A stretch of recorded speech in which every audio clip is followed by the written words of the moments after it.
ರೀತಿಯಲ್ಲಿ ಜ್ಯುವೆಲರಿಯನ್ನು ತೆಗೆದುಕೊಂಡಿದ್ರು. ಅವರಿಂದ ಸುಮಾರು 14 kgಯಷ್ಟು ಜ್ಯುವೆಲರಿಯನ್ನು ತೆಗೆದುಕೊಂಡಿದ್ರು ಅಂತ ಹೇಳಿ ಮಾಹಿತಿ ಇತ್ತು. ಹೀಗಾಗಿ ಇಬ್ಬರನ್ನು ಸಹ ಇನ್ಸ್ಪೆಕ್ಟರ್ ಏನಿದ್ದಾರೆ ಭರತ್ ಅವರು ಸಹ ಕರ್ಕೊಂಡ್ಬಂದಿರ್ತಕ್ಕಂಥದ್ದು. ಇಬ್ಬರ ಮೆಡಿಕಲ್ ಮಾಡುತ್ತಾರೆ. ಮೆಡಿಕಲ್ ಮಾಡಿ ಕೋರ್ಟ್ಗೆ ಹಾಜರುಪಡಿಸೋದಕ್ಕೆ ಎಲ್ಲ ರೀತಿಯ ಸಿದ್ಧತೆಯನ್ನು ಮಾಡ್ಕೊಂಡಿರ್ತಕ್ಕಂಥ ಈ ವಿಷಯಗಳನ್ನು ಸಹ ನೋಡ್ಬೋದು.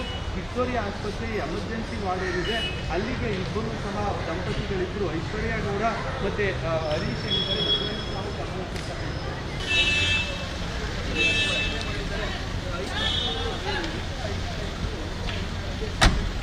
ರೀತಿಯಲ್ಲಿ ಜ್ಯುವೆಲರಿಯನ್ನು ತೆಗೆದುಕೊಂಡಿದ್ರು. ಅವರಿಂದ ಸುಮಾರು 14 kgಯಷ್ಟು ಜ್ಯುವೆಲರಿಯನ್ನು ತೆಗೆದುಕೊಂಡಿದ್ರು ಅಂತ ಹೇಳಿ ಮಾಹಿತಿ ಇತ್ತು. ಹೀಗಾಗಿ ಇಬ್ಬರನ್ನು ಸಹ ಇನ್ಸ್ಪೆಕ್ಟರ್ ಏನಿದ್ದಾರೆ ಭರತ್ ಅವರು ಸಹ ಕರ್ಕೊಂಡ್ಬಂದಿರ್ತಕ್ಕಂಥದ್ದು. ಇಬ್ಬರ ಮೆಡಿಕಲ್ ಮಾಡುತ್ತಾರೆ. ಮೆಡಿಕಲ್ ಮಾಡಿ ಕೋರ್ಟ್ಗೆ ಹಾಜರುಪಡಿಸೋದಕ್ಕೆ ಎಲ್ಲ ರೀತಿಯ ಸಿದ್ಧತೆಯನ್ನು ಮಾಡ್ಕೊಂಡಿರ್ತಕ್ಕಂಥ ಈ ವಿಷಯಗಳನ್ನು ಸಹ ನೋಡ್ಬೋದು.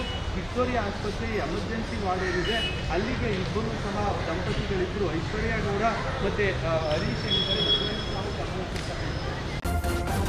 ನ್ಯೂಸ್ ಫಸ್ಟ್ ನಿರ್ಭೀತಿಯಿಂದ ನಿಮ್ಮ ಪರವಾಗಿ.